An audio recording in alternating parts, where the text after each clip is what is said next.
Crime Time. The first rapper to come out with his own video game, they're gonna say it's counterfeit.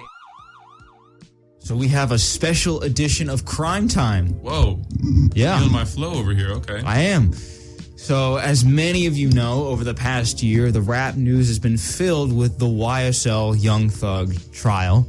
And there's been a lot of headlines, a lot of goofy headlines, lawyers doing this, jurors doing that, Young Thug getting this and that. And I was like, why don't we compile it all? And we'll do a little story time, and you'll react to this information because I know you're not as caught up as I am. I mean, I'm not actively looking for the information, but I just happen to see it, so I'm a little bit caught up. So you'll be reacting to this information. Now we're getting to the latest in the trial of rapper Young Thug. The 31-year-old is appearing in court today where a judge will decide if his own rap lyrics can actually be used in a RICO case against him. 14 members of YSL are being tried together with racketeering, murder, and other gang-related charges on the line for each of them. 28 YSL members were initially indicted, with 8 members taking plea deals and 6 members having their cases severed. Thug, whose real name is Jeffrey Williams, is up against 2 charges: conspiracy to violate the RICO Act and also participation in criminal street gang activity. He faces life in prison. Right, so for those of you who don't know the basic summary, in May of 2022, around the same time that Thug announced that he was going to release an album this year, and it was confirmed on Metro Spider on Heroes and Villains when Thug rapped, "I'm going to drop my album this year."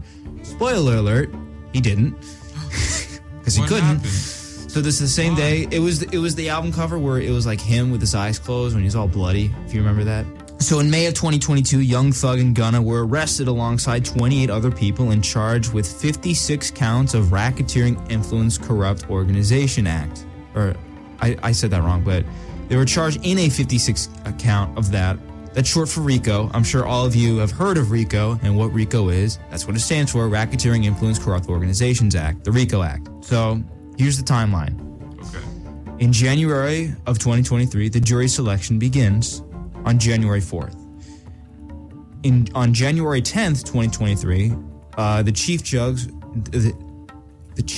judge, recited lyrics to Young Thug's song "Slime" and then the S word. I can't say it, but there was a lot of vulgarity in what the judge recited, and it was just funny hearing a federal judge sort of recite those lyrics. So they were trying to put the lyrics against him. YSL released a song on YouTube titled "Slime Shit," where the lyrics state, "Hey, this is that slime shit. Hey, YSL shit. Hey, killing 12 shit. Hey, fuck a jail shit. Hey."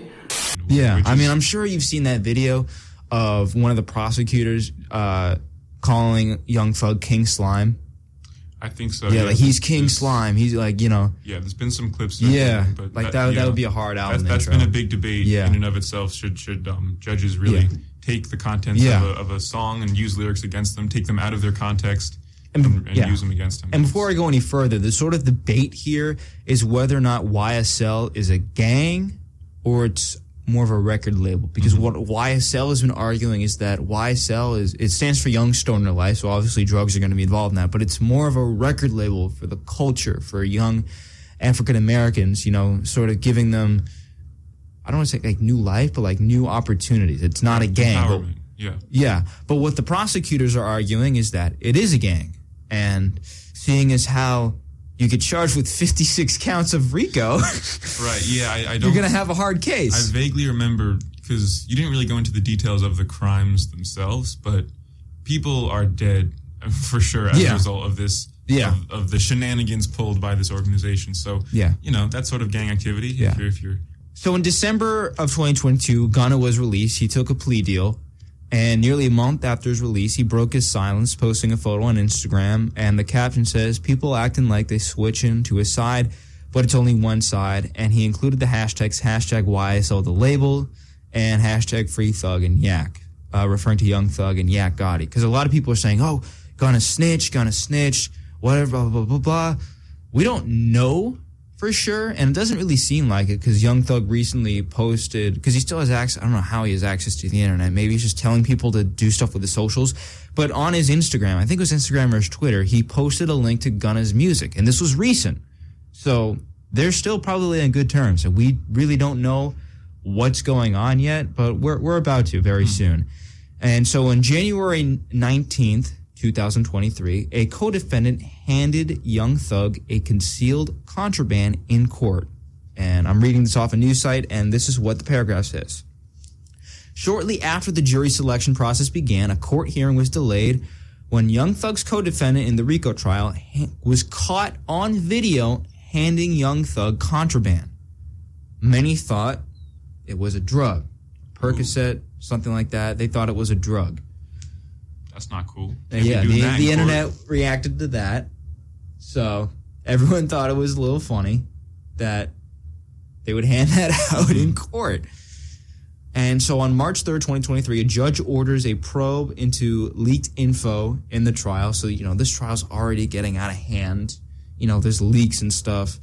But on April 3rd of 2023, a juror in this case was sentenced to jail for filming in court. Jury selection in the Young Thug trial heads for month 4 and more setbacks. The judge slaps a potential juror with jail time. Her offense, shooting video of courtroom proceedings. Which is absolutely against the instructions that the judge has given. On April 3rd, a potential juror identified as Juror 1004 was sentenced to 3 days in jail for recording a video during court proceedings 1 month earlier, which is a violation of the county's courthouse policies. This was a female juror. Mm-hmm. And then this is what sort of got everyone talking again, what got the pot stirring. I mean, normally when you have a defense attorney, you expect them to use proper English and proper language and just proper... Is this the cap? Yeah, proper use of words, right? Mm-hmm. So when your defense attorney says... I was saying that it's just not true. It's cap, to be honest. How would you react? I wouldn't feel pretty confident that I'm going to get this case figured out. That's for sure. It just so happens that one of Young Thug's defense attorneys replied, "It's cap," to something that the judge said. It's cap, to be honest. That's what he said.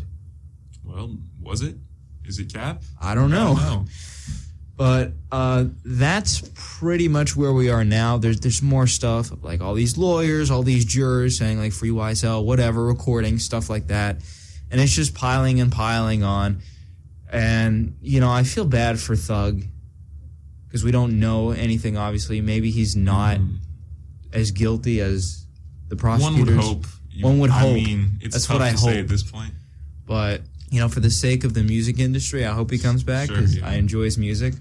If he's innocent, we don't want... If he's innocent. Yeah, because we don't want someone taking lives. Yeah, that is the expanded edition of Crime Time. Wow. Yeah, I mean, I've heard a lot of critique from on the jury, a lot of critique for those involved in this case, saying there's a lot of animosity towards the YSL figures, including Young Thug, that this has been sort of a biased sort of trial, that they're really, trying extra hard to get this guy in prison, locked up. It's tough to say, I know there was a clip that surfaced a couple months ago. I don't think you talked about it. I vaguely remember it, just sort of the judge sort of saying, like, you're going to be locked up for a long time. Yeah. Or something like, just sort of a tone that you wouldn't really expect from someone who's supposed to sort of just get the facts laid out. Yeah. Unbiasedly, just, quietly go about their job and not really have that sort of tone in their voice, for sure. But it's tough to say. It is tough to say because, people are really quick to say, free this guy and free that guy. It's like, well, if they're out there harming the lives of others, especially when they're this rich and influential and really have no reason to do it outside of, I don't know, clout or, so, it's just, it doesn't make sense to have them still out there. And if people unfairly had their lives taken, and like, we can't support that kind of activity, of course. I guess that is crime time. It's tough. People say like the legal system is against Young Thug and stuff. It's like there's like hundreds of people and thousands of people whose like living is connected to getting Young Thug out of the prison system. There's so many record labels and so many millionaires and billionaires that want this guy, who would benefit off of this guy, and super mega successful rappers of a similar status to him that would benefit monetarily like so significantly off of this guy's release. So it's tough to say the system's against him, the system's biased. Yeah. Because he's so powerful, he's so influential, he's not your everyday civilian. He's not getting everyday civilian treatment. There's so many people whose bottom lines are tied to the success and the freedom of this man. So, you know, when the reports initially came out and everyone was instantly like, free Gunna, free Young Thug, it's like, you know, they're so powerful that they'll be free. If they're innocent, they'll get free. I remember when Gunna first got out, they're like throwing cheese at his car, saying he was the rat. Right. People really don't like the snitch. The anti-snitch culture is big. So much so we didn't even know if he did it, and still people were out to get him. You know, so much. But yeah. I mean, I think in this one, I personally, I trust the legal system in this specific case. I know in civilian cases there tends to be a lot of bias against civilians. A lot of people are wrongly prosecuted on a daily basis, but Young Thug has access to the best lawyers. Apparently his lawyers aren't the best if they're yelling out cap in the court, but you know, a lot of times when people are wrongfully convicted, those convictions could be avoided just by having the presence of a strong lawyer, and those cost money, and most people unfortunately don't have that kind of money and privilege and power. Young Thug is in a situation where if he's innocent, trust me, he will be fine. We've seen, I mean, Snoop Dogg literally got away with murder. I mean, who knows with O.J. Simpson? Verdict is still out. The gloves were indeed too small. So, you know, who knows? You know, we'll never know for sure, I guess. But, yeah, definitely with powerful and influential celebrities, you should never really bet on the side of, oh, the courts are against them. Because, sure, the courts are biased. And, of course, they're biased towards people of color all the time. And people get wrongfully convicted all the time. But this isn't your everyday average person. This is someone who corporate America and you know, businessmen and very, you know, millionaires and super influential and rich and powerful people would benefit from having free and are going to work tirelessly to have this guy freed. So if he's truly innocent, he'll be fine. What a lovely speech. Beautiful, indeed.